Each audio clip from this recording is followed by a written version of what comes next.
آج کل کی دنیا ایک خطرناک وبائی مرض سے شدید خوفزدہ ہے. جہاں پر یہ وبائی مرض ابھی نہیں بھی پہنچا ہے وہاں پر بھی سوشل میڈیا کی برکت سے لوگ غیر ضروری طور پر بھی اور کہیں کسی حد تک ضروری طور پر بھی بہرحال بہت زیادہ خوفزدہ ہو گئے. اچھا، سب سے پہلی بات تو دیکھیے یہ ہے کہ سب سے پہلی بات یہ ہے کہ یہ بھی دماغ میں رکھنا چاہیے جو ہمارے پانچویں امام امام محمد باقر ہیں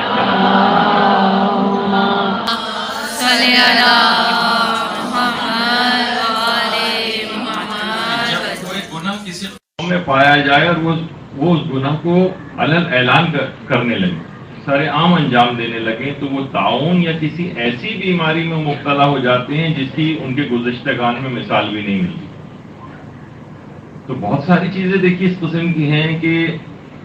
جو پہلے نہیں تھیں، اور یہی وجہ ہے کہ ہمارے آٹھویں امام امام علی رضا علیہ السلام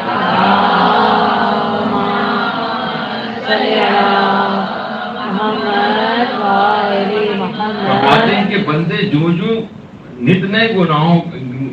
گناہ انجام دیتے رہیں گے یا گناہوں کو نت نئے طریقوں سے انجام دیتے رہیں گے تو خداوند عالم بھی ان کو ایسی بلاؤں کے اندر مبتلا کرے گا، نئی بلاؤں میں مبتلا کرے گا جس سے وہ سمجھ نہیں سکیں گے. تو یہ ہم لوگوں کے ساتھ ایک ہے چیزیں کہ بہت ساری چیزیں ایسی ہیں، بہت سے گناہ ایسے ہیں، بہت سارے حرام کام اس قسم کے ہیں کہ جو انجام دیے جاتے ہیں جس کی بنا پر بھی یہ وبائی امراض وغیرہ جو ہے وہ معاشرے کے اندر نظر آتے ہیں. اچھا، اب دیکھیے اس میں حفاظت کے لحاظ سے کچھ اویئرنیس وہ تو اچھی بات ہے کہ لوگوں کو علم ہونا چاہیے، اپنے آپ کو چیزوں سے بچانا چاہیے، لیکن ان تمام چیزوں کے اندر کچھ عالمی سازشوں کے امکانات بھی اس کے اندر پائے جاتے ہیں. تو اس میں وسواس کی حد تک خوفزدہ ہونا صحیح نہیں. اچھا، روایات میں جو ایک لفظ آیا ہے طاعون کے متعلق وہ وبائی امراض کو بھی شامل حال ہو جاتا ہے، یعنی صرف اور فقط طاعون مراد نہیں ہے بلکہ ہر وہ جراثیم یا ہر وہ وبائی مرض کو جو ایک دوسرے سے انسان کو لگ جاتا ہے. تو بہرحال آپ دیکھیے کہ بہت سی چیزیں یہی چیزیں کہلاتی ہیں پروپیگنڈے کی طاقت جسے کہا جاتا ہے. نیگلیریا جو ایک جراثیم تھا اور تھوڑے دن پہلے بھی آیا تھا، تو لوگوں نے وضو میں ناک میں پانی ڈالنا تک ترک کر دیا کہ یہ پانی سے جو ہے وہ ناک کے اندر جائے گا اور پھر دماغ میں چلا جائے گا، اور برین ایٹنگ جو ایک جراثیم جسے کہا جاتا ہے، تو اس سے لوگ کس حد تک جو ہے وہ خوفزدہ ہو گئے تھے. تو لیکن جو واقعتاً حقیقی پھیلے ہوئے جو امراض ہیں، مثلا کہا جاتا ہے کہ جناب 12 ملین اس وقت صرف ہیپیٹائٹس کے جو ہے وہ مریض یہاں پر موجود ہیں، 12 ملین. اور یہ ابھی تک چائنا کے اندر دیکھیں جو کورونا وائرس سے مشکل سے شاید آج یا کل کی رپورٹ میں تھا کہ صرف 1000 سے اوپر جو ہے کچھ لوگ اب تک ہلاک ہوئے صرف ہیپیٹائٹس سے پر ڈے. میں وہی کہہ رہا ہوں پروپیگنڈے کی طاقت اگر کسی ہے تو وہ آپ کو اس مرض سے ڈرا رہی ہے جو یہاں پر پہنچا بھی نہیں ہے. اور جو پر ڈے یہاں پر تقریباً 400 پیشنٹس ہیپیٹائٹس کے پر ڈے پاکستان میں ہلاک ہوتے ہیں، پر ڈے، روزانہ 400 افراد. اور ہر سال 1.5 لاکھ نئے جو ہے وہ ڈائگنوز ہوتے ہیں اور تقریباً 1.5 لاکھ اموات سالانہ ہیپیٹائٹس کے اندر ہو جاتی ہیں. لیکن کیا لوگ اس سے ایسا کوئی خاطر خواہ کوئی ڈر نہیں پایا جاتا. تو بہرحال مقصد یہ ہے کہ جب سب سوشل میڈیا پہ چیزیں پھیلتی ہیں تو اس میں وسواس کی حد تک جو ہے وہ انسان چلا جاتا ہے. ابھی میں ایک حدیث پہ آ رہا ہوں جو آج کل پھیل رہی ہے. اچھا، آپ دیکھیے اسی لحاظ سے اگر ہم دیکھیں تو جو چائنا ہے اس کی آبادی تقریباً 1.5 ارب کے قریب ہو گئی اور وہاں اتنے زیادہ اس کے متعلق خوف پایا جاتا ہے، حالانکہ ابھی اتنی ہلاکتیں اس لیول کے اوپر وہاں پر نہیں ہوئی، لیکن بہرحال ایک خوف تو آ گیا ہے. اور بہرحال لوگ یہاں پر پاکستان میں تو خیر مذاق بھی اڑاتے ہیں ان چیزوں کا اور کہتے ہیں اس قوم کو کورونا وائرس سے آپ لوگ ڈرا رہے ہیں جو گٹر کی نالی سے بال نکال کے دیوار پہ مار کے اس کو جو ہے صاف کرتی ہے، اس کو اس سے ڈرنے کی کیا ضرورت ہے. خیر تو یہ اس قسم کی بات ہے. تو اچھا، اب ایک روایت ہے کہ جو شیعہ ماخذ میں بھی آئی ہے، سنی ماخذوں میں بھی آئی ہے، اور جو ایک وبائی مرض تعاون کے متعلق ہے، لیکن جہاں تعاون کا لفظ ہے اس کے ایک معنی یہ بھی ہوتے ہیں کہ اس سے جو دیگر وبائی امراض ہیں وہ سب مراد ہیں، صرف فقط ایک تعاون مراد نہیں ہے۔ البتہ ہمارے ہاں تو وہ اسپیسیفکلی اسی کے متعلق آئی ہے، لیکن ابھی اس میں تفصیل ہم بیان کریں گے۔ تو آج کل ایک حدیث جو ہے وہ خاص طور پر کافی شیئر ہو رہی ہے کہ اسلام نے حکم دیا ہے کہ اگر کسی جگہ کوئی وبا پھیل جائے تو اس جگہ سے آپ باہر نہ نکلیں، اور اس جگہ کو چھوڑنا آپ کے لیے حرام ہے۔ اور حدیث یہ ہے کہ الفرار من الطاعون کالفرار من الذہب، تعاون سے یا وبائی امراض سے فرار اختیار کرنا ایسا ہے جس طریقے سے میدان جہاد سے فرار اختیار کرنا۔ عام طور پر برادران اہل سنت کی طرف سے کافی اس کو شیئر کیا جا رہا ہے، اور یہ بتایا جا رہا ہے کہ بہرحال اسلام دیکھیں کس حد تک آپ کو پروٹیکشن پرووائڈ کرتا ہے، کیونکہ وہاں سے نکل کے جائیں گے تو اور جگہوں پہ بھی پھیلے گا، تو اسلام نے کنفائن کر دیا آپ کو، اسلامی حکم کتنا بلیغ ہے۔ اچھا، یہ روایت ہمارے یہاں بھی ہے، لیکن ذرا اس کا دوسرا ایک تناظر کے اندر ہے۔ تو اس لحاظ سے تو یہ بنے گا کہ جو صحت مند افراد ہیں وہ بھی اس جگہ کو چھوڑ کر نہ جائیں اور وہیں پر رہیں، اور ان کا وہاں سے باہر نکل کے کہیں اور جانا جائز نہیں۔ الفرار من الطاعون، جو تعاون یا وبائی امراض سے فرار اختیار کرے گا، کالفرار من الذہب، وہ ایسا ہی ہے کہ جس طریقے سے میدان جہاد سے کوئی فرار اختیار کرے۔ میدان جہاد سے فرار اختیار کرنا گناہ کبیرہ میں سے قرار دیا گیا۔ تو برادران اہل سنت کی جو علماء ہیں وہ کہتے ہیں کہ بہرحال زیادہ تر تو اس کے حرام ہونے کے قائل ہیں، اور کچھ مکروہ ہونے کے قائل ہیں، اور کچھ شیخوں کے اندر گئے ہیں مسائل کے اعتبار سے۔ اچھا، اب دلیل یہ اس کی دی جاتی ہے کہ دیکھیے یہی وجہ ہے کہ ابھی آپ کو پتا ہے کہ پاکستانی طالب علم کافی زیادہ وہاں پر ابھی تک چائنا کے اندر پھنسے ہوئے ہیں، اور گورنمنٹ ان کو وہاں سے لے کر بھی نہیں آ رہی، اور بعض اوقات دلیل یہ بھی دی جاتی ہے کہ دیکھ حدیث کے اندر بھی آیا کہ اس جگہ کو چھوڑ کر جانا جائز نہیں، تو اس لحاظ سے جب تک یہ خطرہ ٹل نہ جائے تب تک یہ تمام افراد وہیں پر ہیں۔ تو جو صحت مند افراد بھی ہیں ان کے لیے بھی یہ بات کہی جا رہی ہے کہ ان کے لیے بھی ان جگہوں کو چھوڑ کر جانا حرام ہے۔ اچھا، اب دیکھیے پہلی بات تو یہ کہ تعاون کے متعلق تھوڑی سی ایک بات ہو جائے کہ 14ویں صدی کے اندر تقریباً عیسوی میں یہ آؤٹ بریک اس کا بہت زیادہ ہوا تھا، کہا جاتا ہے کہ چوہوں سے جو ہے یہ بیماری پھیلتی تھی، لیکن بہرحال یعنی وبائی امراض کے معنوں کے اندر ہے، اور تقریباً 5 کروڑ کے قریب افراد تو اس کے اندر اس زمانے کے اندر ہلاک ہوئے ہیں۔ بلیک ڈیتھ جس کو کہا جاتا ہے اس زمانے میں، یہ اس نام سے تاریخ کے اندر بلیک ڈیتھ، تو 5 کروڑ افراد اس زمانے میں اس بیماری سے ہلاک ہوئے تھے۔ اور آج بھی یہ ہوتی ہے بیماری، لیکن اس اعتبار سے نہیں ہے، اور اس کا علاج بہت ہی آسان ہو گیا، اس وجہ سے اتنی زیادہ اموات نہیں ہوتی۔ اچھا، یہ وبائی امراض سے جو ہلاکتیں وغیرہ ہوتی ہیں اور امکانات آگے چل کر بھی اس انداز سے رہیں گے، یہی وجہ ہے کہ آپ اگر امام زمانہ علیہ الصلوۃ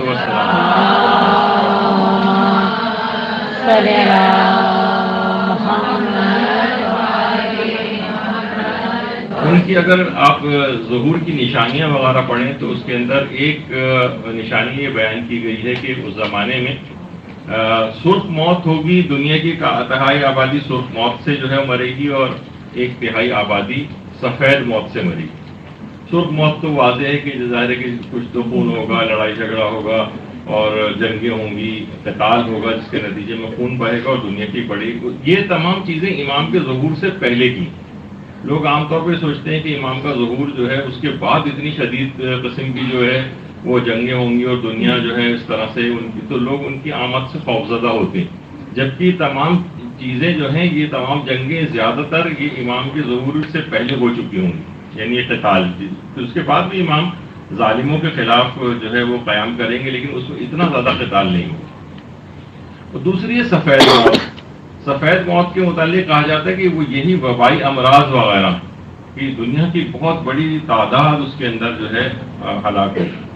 تو بہرحال یہ علامتوں کے اندر سے اس طور پر تو ہے، اور لیکن آج کل یہ ہو گیا کہ دیکھیے یہ سمجھ میں نہیں آتا کہ وبائی امراض جب سائنس بھی اتنی ترقی کر رہی ہے، میڈیکل سائنس بھی اتنی اوپر جا رہی ہے، تو پھر اتنی تعداد کے اندر ہلاک ہونا کیا معنی رکھتا ہے؟ آج کل ایک مسئلہ اور بھی ہو گیا ہے، اور وہ یہ ہے کہ بایولوجیکل ویپنز جو ہیں وہ جو ترقی یافتہ قومیں یہ ڈیولپ کر رہی ہیں، اور یہ ابھی بھی بہرحال جو کانسپریسی تھیوری وغیرہ ہر چیز کے پیچھے ہوتی ہے، تو اس کے اندر یہ کہا جا رہا ہے کہ چائنا کی اکانومی کو تباہ کرنے کے لیے اس انداز سے یہ وائرس جو ہے وہ بھیجے گئے ہیں۔ اچھا، دوسری جو جنگ عظیم ہوئی تھی اس میں جو جاپانی آرمی ہے اس نے بھی اس طرح سے یہ پلیگ کا جو یا طاعون کا جو جو جراثیم ہے، بیکٹیریا، وہ انہوں لوگوں نے ڈیولپ کیا تھا۔ اور جب دوسری جنگ عظیم ختم ہو گئی تھی تو اس کے بعد پھر امریکہ اور روس نے باقاعدہ اس جراثیم کو جو ہے وہ ڈیولپ کیا، اور یہ اس کو بطور ویپن جو ہے وہ استعمال کیا۔ تو اسی طریقے سے کہا جاتا ہے کہ آج کل شاید یہ کورونا وائرس جو ہے یہ بھی اسی بایولوجیکل جو وار یا ویپن کے طور پر جو ہے وہ استعمال ہو رہا ہے۔ اچھا، اب یہ جو حدیث ہے، ایک اور حدیث بھی ہمارے برادران اہل سنت کیا ہیں، یہ بھی کافی اس وقت گردش کر رہی ہے کہ اذا سمعتم بالطاعون بارض فلا تدخلوا، یعنی جب تم سنو کہ کسی جگہ طاعون یا کوئی وبا پھیل رہی ہے تو وہاں پر داخل مت ہو۔ یہ آدھا ٹکڑا ہے، اور اگلا ٹکڑا ہے کہ وَإِذَا وَقَعَ بِأَرْضٍ وَأَنْتُمْ بِهَا فَلَا تَخْرُجْ مِنْهَا، اور تم اگر کسی جگہ پر موجود ہو اور وہاں یعنی کسی زمین کے اوپر اگر یہ وبائی مرض پھیل جائے اور تم وہاں پر ہو تو فَلَا تَخْرُجْ مِنْهَا، تو تم وہاں سے باہر مت نکلو، یعنی اسی جگہ پر تمہارا جو ہے وہ رہنا جو ہے وہ ضروری۔ اچھا، اب دیکھیے بہرحال یہ مرض وبائی امراض سے پہلے بھی میں نے جیسے بتایا کہ اتنی ہلاکتیں اس میں ہو چکی ہیں، باقاعدہ کہا جاتا ہے کہ جارڈن میں تو باقاعدہ پورے قبرستان ہے جہاں صرف اور صرف طاعون سے ہلاک شدگان کی قبریں۔ اچھا، موجودہ زمانے کے اندر جو طاعون کی بڑی ویسی شکل ہے وبائی امراض کے اعتبار سے جو بہت لحاظ سے خطرناک بھی ہے، لیکن لوگ اتنا زیادہ اس کو سیریس نہیں لیتے ہیں، بلکہ اس کو جدید زمانے کا طاعون کہا جاتا ہے، اور وہ ہے انفلوئنزا، فلو وغیرہ جس کے اندر ہوتا ہے، اور بزرگ افراد جن کی عمریں 70 سال یا اس کے اراؤنڈ ہوتی ہیں وہ بعض اوقات اس کے اندر ان کی ڈیتھ بھی ہو جاتی ہے۔ تو اچھا، اب جو شیعہ سنی ماخذ جو ہیں ان سب کے اندر جو حدیث آئی ہے کہ الفرار من الطاعون کالفرار من الذئب، جب یہ کہہ دیا گیا روایت میں پیغمبر کی آ گیا کہ وبائی امراض سے یا طاعون سے فرار اختیار کرنا ایسے ہی ہے جیسے کہ میدان جہاد سے فرار اختیار کرنا، تو یہ حرام ہونا چاہیے۔ لیکن جب ہم منہاج الصالحین پڑھتے ہیں مثلا آیت اللہ سیستانی کی، تو اس کے اندر بھی اگر آپ دیکھیں تو ایک پورا ایک چیپٹر اس کے اندر قائم کیا گیا ہے کہ موت سے کراہت کرنا، اس کا حکم کیا ہے۔ مثلا کوئی آدمی موت سے مر رہا، موت سے کراہیت اختیار کر رہا ہے، حالانکہ تو پروردگار کی طرف سے آنے والی چیز ہے۔ لوگ کہتے ہیں کہ بھائی موت سے کراہت اختیار کرنا، تو آقا سیستانی نے لکھا ہے کہ اس میں یہ حرام نہیں ہے موت سے کراہیت اختیار کرنا، اور یہ بھی بات کہی ہے کہ موت کو زیادہ سے زیادہ یاد کرنا یہ مستحب۔ اچھا، پھر آگے فرماتے ہیں کہ وَيَجُوزُ الْفَرَارُ مِنَ الْوَبَاءِ وَالطَّاعُونِ، لیکن وبا اور طاعون سے فرار اختیار کرنا جائز۔ اچھا، حدیث میں ہم پڑھ رہے ہیں کہ جناب وبا طاعون سے بھاگنا جو ہے وہ میدان جہاد سے بھاگنے کے برابر ہے، اور آیت اللہ سیستانی جو ہے لکھ رہے ہیں کہ وبا اور طاعون سے فرار اختیار کرنا جائز ہے، یہ انہی کی کتاب ہے۔ پھر آگے بھی فرماتے ہیں کیونکہ بعض روایات کے اندر یہ بات آئی ہے کہ الفرار من الطاعون کالفرار من الجہاد، طاعون سے فرار اختیار کرنا ایسے ہی جیسے جہاد سے فرار اختیار کرنا، اور اس کے بعد اس کا ایک خاص، ابھی جو ایک حدیث بھی میں بیان کروں گا آگے چل کر آئے گی کہ خاص موقعوں کے لیے والی حدیث آئی، اور ایک حدیث اور بھی آئی ہے جو اہل مسجد کے یہاں اگر طاعون واقع ہو جائے اس کا بھی ایک الگ خاص حکم۔ تو وہ فرماتے ہیں کہ یہ والی جو روایتیں یہ خاص موقعوں کے لیے آئی ہیں، یہ عمومی طور پر ان کا حکم موجود نہیں، تو حدیث کے اعتبار سے۔ اچھا، اب دیکھیے یہ حکم ہمیشہ کے لیے نہیں، یہ تو ابھی آگے چل کر آپ دیکھیں گے کہ کس موقع کے لیے کہی گئی تھی یہ والی حدیث، یہ بھی آگے چل کر بات آتی ہے، کیونکہ عقلاً جس جگہ بھی وبا پھیل جائے اور انسان اپنے آپ کو بچا سکتا ہو تو عقلاً یہ واجب ہے کہ اپنے آپ کو بچائے. مثلا کسی جگہ وبا پھیلی ہوئی اور ابھی تک ایک آدمی انفیکٹ نہیں ہوا تو وہ اپنے آپ کو کسی اگر محفوظ جگہ پہ لے جائے, کوئی اور اپنا حفاظتی انتظام کر لے, تو کیا یہ حرام؟ یہ تو عقل بھی کہتی کہ اس کو اپنے آپ کو بچانا چاہیے, وہاں رہے گا تو یہ بھی انفیکٹ ہو جائے گا ان لوگوں کے ساتھ جو پہلے سے انفیکٹڈ ہیں. تو عقل بھی یہ کہتی ہے کہ انسان, اب یہ چیزیں کیونکہ سوشل میڈیا پہ بہت زیادہ وائرل ہو رہی ہیں تو ہمیں اپنا جو ہے نقطہ نگاہ وہ بھی سلسلے میں جو ہے دینا ضروری ہے. شیعت کا جو نظریہ ہے جو ہمارے مراجع نے جو بیان کیا. اچھا, اب کیا اسلام یہ کہنا چاہتا ہے کہ تم وبائی مرض کہیں پھیل جائے تو تم وہیں پر رہو اور وہیں پہ تم اپنی جان دے دو اور وہاں سے فرار اختیار نہ کرو؟ تو یہ مفہوم نہیں. اپنا حفاظتی انتظام تو دیکھیے اسلام اس کا قائل ہے. جس طرح کہا جاتا ہے کہ کوارنٹین یعنی ایسی جگہ پہ مریضوں کو کچھ دن کے لیے رکھا جائے کہ اطمینان ہو جائے کہ اتنا وقت گزر گیا کہ اب اس کے اندر اس جراثیم کی کوئی علامتیں موجود نہیں. ان کو آئسولیٹ کر کے رکھا جاتا ہے, باقاعدہ آئسولیشن کے وارڈز ہوتے ہیں مختلف ہاسپٹلس کے اندر, اور کوارنٹین یعنی اس کا بالکل افراد سے کہ کسی جگہ دوسرے افراد کو شخص جو ہے اس بیماری کو پھیلا نہ سکے. تو یہ تمام چیزیں ہوتی ہیں. تو اس جگہ پہ عام افراد کو جانے کی بھی اجازت نہیں ہوتی, نہ ان کو وہاں سے نکلنے کی اجازت ہوتی. تو لیکن یہ نہیں کہ وہ اسی وبا والی جگہ پہ رہے. مثلا اگر وہ پاکستانی طالب علم یہاں آتے ہیں تو ان کو کوارنٹین میں رکھیں, یعنی وہاں اس جگہ سے نکال کر, اور جب اطمینان ہو جائے تو پھر ان کو چھوڑا جا سکتا ہے. لیکن یہ کہ وہ اسی جگہ پر رہیں وبا والی جگہ پر, وہاں سے نکلنا ان کے لیے حرام ہو, اور اس کے علاوہ اگر وہ کسی وہاں سے نکل کے جائیں تو ایسے ہی جیسے میدان جہاد سے فرار اختیار کرنے کا ان کو گناہ ملے گا, تو ایسا مسئلہ نہیں. تو یہ تمام چیزیں اس قسم کی ہیں کہ ان کو جتنی حفاظتی انتظامات کر سکتے ہوں اتنا تو حفاظتی انتظام کر کے رکھنا چاہیے. اچھا, پھر دیکھیے یہ بھی کہا جاتا ہے خواتین اگر کچھ مستحب چیزوں کے اوپر عمل کرتی ہیں, مثلا نقاب لگاتی ہیں, اور تو تقریباً پورا وہ ہر قسم کے جراثیم سے بچنے کا بدرجہ اولا ان کے لیے اللہ نے بھی اس لحاظ سے انتظام کیا کہ مستحب حکم ہے. اگر پورا کریں تو آج جو پوری دنیا ماسک لگا کے گھوم رہی ہے کچھ ہے, تو خواتین پردے کے اس مستحب حکم کی اگر پاسداری کرتی ہیں تو بہت ساری چیزوں سے اپنے آپ کو محفوظ رکھ سکتی ہیں, جس کے اندر جراثیم وغیرہ بھی شامل ہوتے ہیں. اچھا, اب وہ جو حدیث ہے جس کے اندر ہمارے پاس جو حدیث آئی ہے وہ تھوڑا سا تفصیل کے ساتھ بھی بیان ہوئی ہے, اور وہ پھر مکمل حدیث آپ کے سامنے ہونی چاہیے, جو معنی الاخبار میں شیخ صدوق نے بھی نقل کی کہ ہمارے ساتویں امام موسیٰ کاظم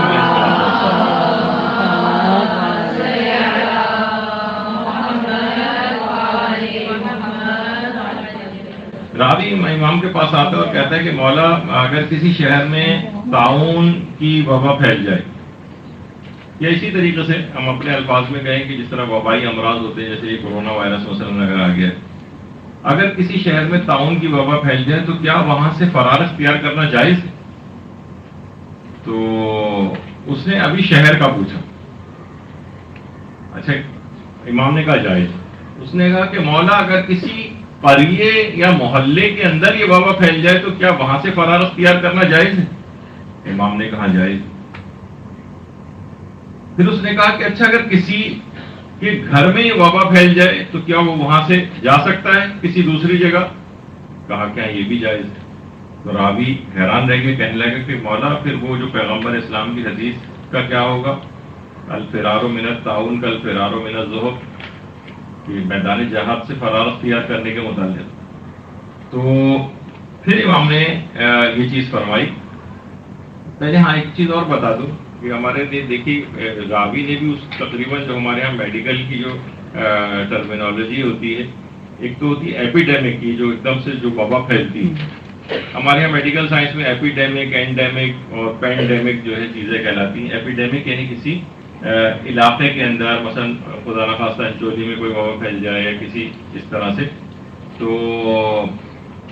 ایپیڈیمک ہوگی، اور پھر یہ کہ اگر وہ کئی شہروں یا ملکوں کے اندر پھیل جائے تو اسے پینڈیمک کہا جاتا ہے. یہ کیونکہ اب تو اخباروں میں سب چیزیں آنے لگی، آپ پڑھ رہی ہیں، اس وجہ سے میں نے کہا کہ اس کے معنی بھی آپ کو بتا دوں. بہت پینڈیمک یہ تقریباً پوری دنیا، کئی شہر یا کئی ملک اس کے اندر انوالو ہو جائیں. لیکن ایپیڈیمک وہ ہوتی ہے کہ جو کسی مخصوص علاقے یا صرف ایک شہر یا کسی خاص قریے وغیرہ کے اندر ہو. تو اس نے یہی پوچھا، پہلے کہا کہ پورے شہر میں اگر وبا پھیل جائے تو کیا کہیں اور جا سکتے ہیں؟ امام نے کہا جا سکتے. اس نے کہا کسی قریے میں پھیل جائے، محلے میں، کیا اس کی چھوڑ کے کہیں اور جا سکتے ہیں؟ کہا جا سکتے ہیں. کہا گھر میں پھیل جائے، یعنی پورے محلے میں نہ ہو، صرف گھر میں ہو تو جا سکتے ہیں؟ کہا جا سکتے ہیں. کہا پھر اس حدیث کا کیا ہوگا؟ تو کل فرارو من الطاعون کل فرارو من الذئب. تو پھر وہ جو پوری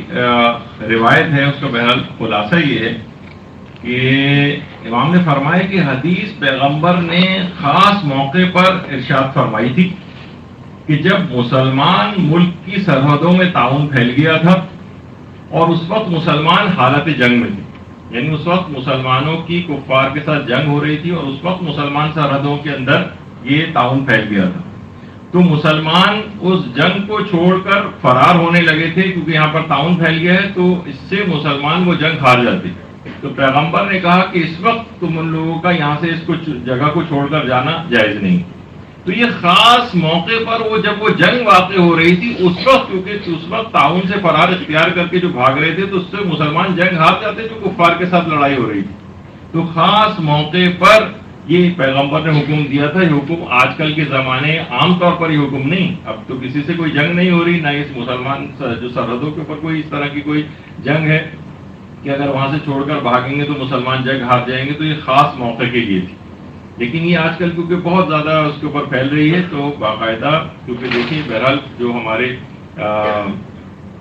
آئمہ معصومین یہ خود اہل بیت کے گھرانہ یہ زیادہ بہتر سمجھ سکتا ہے کہ پیغمبر کی حدیثوں کا مصداق کیا ہے. جب بھی ساتویں امام نے جملہ ارشاد فرمایا کہ درود بھیجیے محمد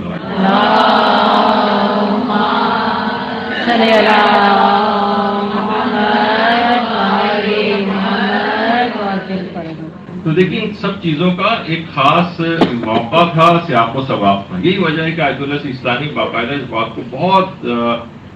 لازم قرار دیتے ہیں کسی بھی فقیہ کے لیے کہ وہ ان احادیث کے اس زمانے کی تاریخ سے بھی واقف ہو. یعنی حدیث کس زمانے میں کس خاص موقع کے لیے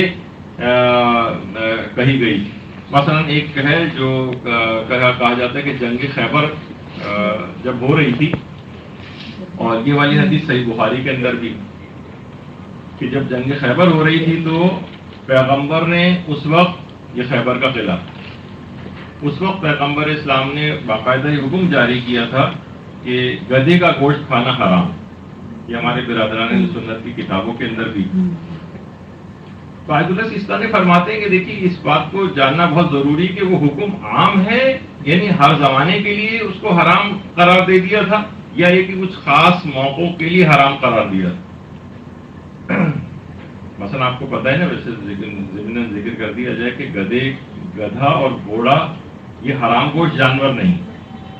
البتہ یہ نہیں کہ وہ آپ کو فوراً دماغ میں کوئی خاص شہر آنے لگا ہوگا کہ یہاں پہ گدھے کا گوشت وغیرہ کھائے جانے لگا تھا، لیکن اس سے قطع نظر گدھے کا گوشت یعنی شدید مکروہ ضرور.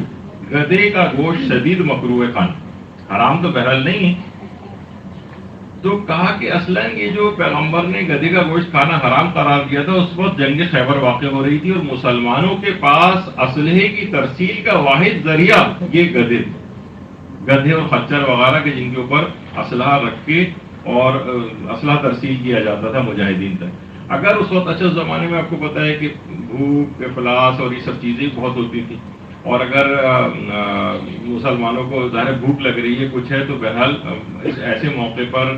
کوئی اور چیز اگر اویلیبل نہ ہو تو کوئی اور حلال جانور چاہے وہ شدید مکروہ کیوں نہ ہو، اگر مسلمان اس کو ذبح کر کے کھا لیتے تو مسلمان وہ جنگ ہار سکتے تھے. تو اس خاص موقع کے لیے انتظامی حکم دیا گیا تھا کہ تمہارے لیے گدھے کا گوشت کھانا حرام. یہ حکم ہمیشہ کے لیے مطلق نہیں ہو گیا تھا. جس طریقے سے ابھی ہم نے کہا کہ وبائی امراض جو اس انداز سے پھیلنے کے متعلق جو روایت آئی کہ اس جگہ سے فرار اختیار کرنا ایسی جیسے جہاد سے فرار اختیار کرنا، یہ خاص اس موقع کے لیے جب وہ جنگ واقع ہو رہی اور اس وقت مسلمان اگر اس وبائی امراض سے ڈر کر بھاگ جاتے تو مسلمان وہ جنگ ہار جاتے. اسی طریقے سے یہاں پر بھی خیبر کے موقع پر بھی گدھے کی گوشت کی حرمت کا جو حکم آیا تھا وہ خاص موقع کے لیے تھا. یہی وجہ ہے کہ آیت اللہ سیستانی اسی وجہ سے اس بات کی اہمیت کے بہت قائل ہیں کہ فقیہ کو چاہیے کہ وہ ان تمام چیزوں کو اچھی طریقے سے دیکھے اور تاریخ کے اندر بھی جائے کہ کون سی حدیث کس خاص موقع کے لیے ارشاد فرمائی ہے, یہ اس کا حکم عام ہے. یعنی گدھے کی جو حرمت کا حکم ہے یہ عارضی تھا, یہ دائمی نہیں تھا. اور جب وہ جنگ ختم ہو گئی تو گدھے کی حلیت کا حکم وہی پرانا والا حکم واپس آ گیا, کیونکہ وہ ایک انتظامی حکم دیا گیا تھا. دیکھیے بعض اوقات یہ ہوتا ہے نا کہ ایمرجنسی اسٹیٹ کوئی ہوتی ہے اور ایسی حالت ملک کے اندر ہو جائے, جیسے ملک میں ایمرجنسی نافذ اگر ہو جاتی ہے, جیسے آپ کو پتہ ہے کہ ہمارے حکمران کے دور میں کچھ ہی عرصے پہلے ان کا بھی مقدمہ بھی چلا ہے, ایمرجنسی انہوں نے نافذ کی تھی, تو اس پہ تو اس ایمرجنسی جب نافذ ہو جاتی ہے تو آئین معطل ہو جاتا ہے اور بنیادی حقوق بھی بہت سارے معطل ہو جاتے ہیں. لیکن جیسی وہ ایمرجنسی اسٹیٹ ختم ہوتی ہے تو وہ آئین دوبارہ بحال ہو جاتا ہے. تو یہ اس موقع پر جو احکامات ہوتے ہیں وہ کچھ خاص ہوتے ہیں. مثلا تو ایک دوسری حدیث جو شیخ حر عاملی نے بھی لکھی ہے کہ اگر طاعون کسی اہل مسجد کے ہاں پھیل جائے, یعنی کوئی بھی وبائی مرض کسی خاص مسجد میں آنے والوں میں, تو فلیس لہم ان یفروا منہ الی غیرہ, ان کے لیے کسی اور دوسری مسجد میں جانا, وہاں سے فرار اختیار کر کے ان کو نہیں جانا چاہیے. تو یہاں پر بھی ہمارے علماء نے یہ بات کہی ہے کہ اس سے مراد جو ہے وہ کراہیت کا حکم ہے. تو بہرحال اگر یہ روایت صحیح بھی ہو بالفرض صحت تو اس کو مکروہ ہونے کے اوپر عمل کیا جائے گا, نہ کہ حرام ہونے پر. اور اس کا تعلق فقط مسجد سے ہے, اور کیونکہ اس میں روایت کے اندر صرف مسجد آیا ہے تو کسی اور جگہ کے لیے یہ حکم نہیں. تو اب مقصد یہ ہوا کہ اس کے یہ معنی نہیں کہ آپ وہیں پر بیٹھے رہیں اور اپنی جان دے دیں, یہ معنی نہیں, بلکہ جتنی آپ اپنے آپ کو پریونٹیو میجرز لے سکیں, اپنے آپ کو اس وبا سے بچا سکیں, چاہے کسی دوسری جگہ علاقے میں چلے جائیں, اور ٹھیک ہے دوسروں کو یہ بیماری پہنچنے سے بچائیں, ماسک کا استعمال کریں, دیگر چیزیں لیں, لیکن اس جگہ کو چھوڑ کر جانا جو ہے وہ بہرحال جائز ہے, وہاں سے فرار اختیار کرنا یہ بھی جائز ہے. اور دیکھیے ایک اور بھی بات ہے کہ اس کے اندر ایک پیغام بھی ہے, اگر ہم اس حدیث کو اس لحاظ سے مانیں. اس کے معنی ہے کہ اس حدیث کا یعنی جو ہے کہ میدان جہاد سے فرار اختیار کرنے کا گناہ ملے گا, یعنی طاعون سے یا وبائی امراض سے فرار اختیار کرنا ایسے ہی جیسے جہاد سے فرار اختیار کرنا. اس کے معنی یہ کہ تم اس طرح سے اس کا دیکھیے یہ بہت بڑا ایک حکم ہے, کیونکہ گناہ کبیرہ میں سے اس کو قرار دیا گیا میدان جہاد سے فرار اختیار کرنے. اور قرآن نے بھی باقاعدہ یہ بات کہی ہے کہ یا ایھا الذین آمنوا اذا لقیتم الذین کفروا زحفا فلا تولوہم الادبار, یعنی اگر جب تم صاحبان ایمان جب تمہارا کافروں سے جنگ ہو جائے, ان سے تمہارا مقابلہ ہو, تو خبردار ان کو پیٹ نہ دکھانا. تو قرآن نے اس حکم کے مطابق یعنی میدان جہاد سے فرار اختیار کرنا تو حرام. تو اس کے معنی یہ ہوئے کہ اگر ہم اس وبائی مرض سے بچ کر کہیں دوسری جگہ پہ بھاگیں گے تو ہمیں اتنا بڑا گناہ ملے گا کہ ہم صریحاً قرآن کے حکم کے خلاف ورزی کریں. لیکن یہ ایسا نہیں ہے, اس حدیث کا وہ مفہوم نہیں ہے جیسے کہ آپ کے سامنے ابھی بیان ہوا. تو اس کے معنی یہ ہیں کہ اس سے اس طریقے سے آپ یعنی مقابلہ کریں, اس طریقے سے جہاد میں دشمن سے مقابلہ کیا جاتا ہے. اتنے استقامت کے ساتھ اس بیماری کا مقابلہ کرو, یعنی اس حدیث کا مفہوم یہ, یعنی اس سے بھاگو نہیں, اس سے مقابلہ کرو. کیونکہ اگر تم مقابلہ نہیں کرو گے تو یہ بے لگام ہو کر دوسرے لوگوں کو بھی متاثر کر دے گی, اور ایسا ہی ہوگا جیسے تم نے گویا میدان جہاد سے فرار اختیار کیا. تو اس کا وہ والا مفہوم نہیں ہے, اور یعنی اس لحاظ سے تمہیں جہاد میں شکست ہو جائے گی. تو یہاں پر یہ ہے کہ دشمن سے استقامت کے ساتھ مقابلہ کرو جیسے تم میدان جہاد میں مقابلہ کرتے. دیکھیے مسلمان اگر ان وبائی امراض کے اندر گرفتار ہوں تو روایات میں یہ بات بھی آئی ہے کہ مسلمانوں کے لیے یہ چیز ابتلا اور آزمائش ہے, اور اگر کفار کے اوپر یہ چیز آتی ہے تو یہ ان کے لیے عذاب کا باعث ہے, عذاب کا باعث کہ اگر وہ اس کے اندر مبتلا ہوتے. تو اور اگر کوئی مسلمان اس میں مر جاتا ہے ان وبائی امراض کے اندر جیسے طاعون وغیرہ کے اندر, تو اس کو شہید بھی کہا گیا. کہ مسلمان اگر کوئی مر جائے تو وہ شہید. اچھا پھر ان امراض سے بچیں کیسے؟ تھوڑا سا اس کا بھی ایک ہلکا سا ایک تذکرہ اس سلسلے میں ہو جائے. ان امراض سے بچیں کیسے؟ تو دیکھیے ہماری کتاب ہے خواص القرآن کے نام سے بھی ہے، اور شیخ قفمی کی کتاب جو مصباح ہے اس کے اندر بھی سورہ فرقان کے اعتبار سے ایک عمل بیان کیا گیا ہے کہ اگر کوئی شخص سورہ فرقان کو لکھ کر اپنے ساتھ رکھے تو جو بھی موذی کیڑے ہوتے ہیں جیسے جس میں جراثیم وغیرہ بھی شامل ہوتے ہیں اس سے انسان بچا رہے گا. سورہ فرقان کو لکھ کر، اب اس میں فوراً لوگ کہیں گے کہ سورہ فرقان کو ہاتھ سے لکھیں یا اس کو فوٹو کاپی کرا کے بھی رکھ سکتے ہیں. تو ہمیشہ میں کہتا ہوں کہ جو اتنی لیزی اپروچ اگر ہے تو پھر یعنی جب بھی کہا جائے لکھ کر سے اپنے پاس رکھیں، تو جو خود سے اپنے ہاتھ سے لکھنے کے جو اثرات ہوں گے، یقیناً ایک آدمی ایک شخص اپنے ہاتھ سے لکھ رہا ہے، لوگ کہتے ہیں کہ کوئی ہماری غلطی ہو سکتی ہے، تو اس پہ اعراب وغیرہ لگانے ضروری نہیں ہے. آپ بغیر اعراب کے بھی اس کو لکھ سکتے ہیں، لیکن اپنے ہاتھ سے لکھنے کے ہی ثمرات اور فوائد آپ کو زیادہ بہتر طور پر مل سکتے ہیں بنسبت ہے کہ لیزی اپروچ، سستی، کاہلی کے اندر وہ فوٹو کاپی کرا کے اپنے پاس رکھ لی جائے. اس کے بھی یقیناً بہتر اثرات ہوں گے، لیکن بہرحال یہ کہ جو زیادہ بہتر اور اوتھینٹک اور زیادہ فائدہ مند طریقہ وہ یہ کہ انسان اپنے ہاتھ سے لکھے، باوجود ہو کر لکھے تاکہ کوئی بے ادبی وغیرہ کا بھی اندیشہ نہ ہو، اور محتاط ہو کر لکھے، غلط سلط نہ لکھے. لیکن یہ کہ بہرحال سورہ فرقان کو لکھ کر اپنے پاس مستقل رکھے تو ان موذی صرف یہی نہیں بلکہ ہر قسم کے وبائی امراض اور کیڑوں سے بھی انسان حفاظت سے رہ سکتا. اچھا اس لحاظ سے بھی ایک تو یہ ہے، اور ایک باقاعدہ ایک داستان ہے شگفت کے نام سے جو کتاب ہے، اس میں آیت اللہ شہید دستغیب شیرازی نے باقاعدہ ایک خطرناک وبائی امراض سے بچنے کے لحاظ سے ایک واقعہ بھی لکھا ہے جو اگرچہ ہے تو تعاون سے متعلق، لیکن میں نے جیسے ابھی اس سے پہلے آپ سے کہا کہ تعاون جو ہے اصلاً یہ وبائی مرض ہے، صرف تعاون مراد نہیں بلکہ اس جیسے اور جس کے اندر انسان گرفتار ہوتا ہے اور ہلاکتیں اس کی ہو سکتی ہیں اور ایک سے دوسروں کو لگ سکتا ہے، جو وبائی امراض کہلاتے ہیں اس میں بھی شامل، اس میں کرونا وائرس اور اس طرح کی اور چیزیں بھی شامل ہو سکتی ہیں. تو فرماتے ہیں آیت اللہ شہید دستغیب شیرازی نے یہ واقعہ اس لحاظ سے بیان کیا ہے کہ آیت اللہ سید عبد الکریم حائری،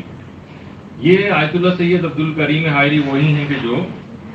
جنہوں نے حوزہ علمیہ قوم کی بنیاد رکھی تھی، اور یہ اس زمانے میں سامرہ میں تعلیم حاصل کر رہے تھے. سامرہ تو سامرہ میں طاعون کی وبا پھیل گئی. دیکھیے ہر زمانے میں اس طرح کی ایپیڈیمکس اور یہ پھیلتی رہی ہیں تاریخ کے اندر. اچھا اور لوگ اچھی بڑی تعداد کے اندر مرنے لگے خود سامرہ میں. اچھا اور لوگ پریشان ہوئے، اور اس زمانے کے بہت بڑے عالم تھے آیت اللہ سید محمد فشارقی. بعض علماء ان کو افشارقی کہتے ہیں، لیکن بہرحال کتابوں کے اندر زیادہ آیت اللہ سید محمد فشارقی مشہور ہے. ان کے گھر جمع ہو گئے. اسی وقت اسی زمانے میں ان کے ہم پلہ عالم تھے مرزا تقی شیرازی. مرزا تقی شیرازی پہلے تو ابتدائی طور پر سامرہ میں تھے، پھر یہ وہاں سے کاظمین منتقل ہو گئے تھے. کاظمین کے بعد یہ پھر کربلا چلے گئے تھے، اور کربلا کے بعد مستقل سکونت نجف میں اختیار کر لی تھی. اور اس کے بعد آیت اللہ سید محمد کاظم یزدی کا جب انتقال ہو گیا تھا تو یہ اس زمانے میں بہت بڑے لیول کے اوپر علم میں آ چکے تھے. تو اس کے بعد مرجعیت ان کے پاس آئی، اور ان کا ایک جہادی فتویٰ بھی بہت اس زمانے میں مشہور ہوا. تو آیت اللہ سید محمد یہ آیت اللہ مرزا تقی شیرازی ان کے گھر آئے آیت اللہ فشارقی، اور لوگ سب وہاں پہ موجود تھے. سب لوگ بہت زیادہ پریشان تھے کہ اب کیا کریں. تو آیت اللہ مرزا تقی شیرازی نے کہا کہ اگر میں تم کو ایک چیز کا حکم دوں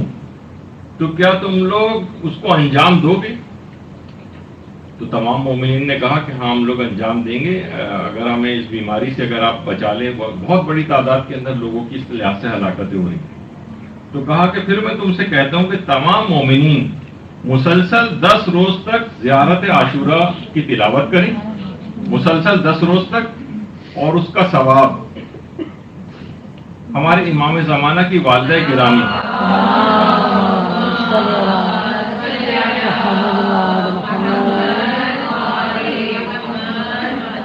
4 قبریں ہیں وہاں پر، 2 تو ائمہ کی ہیں سامرہ میں، اس کے علاوہ 2 جو ہیں حکیمہ خاتون اور حضرت نرجس خاتون کی. صلی علی محمد وعلی محمد۔ 10 روز تک مومنین نے کرنا شروع کیا، جیسے ہی 10واں روز ختم ہوا اچانک سے مومنین کے اندر جو اموات ہو رہی تھیں تعاون کی، وہ بالکل رک گئی۔ اچھا، لوگ جو ہے زمانے میں ظاہر سامرہ میں آج بھی جو اطراف کا علاقہ ہے وہاں پر غیر شیعہ افراد کی بھی کافی تعداد ہے، اس زمانے میں بھی تھی،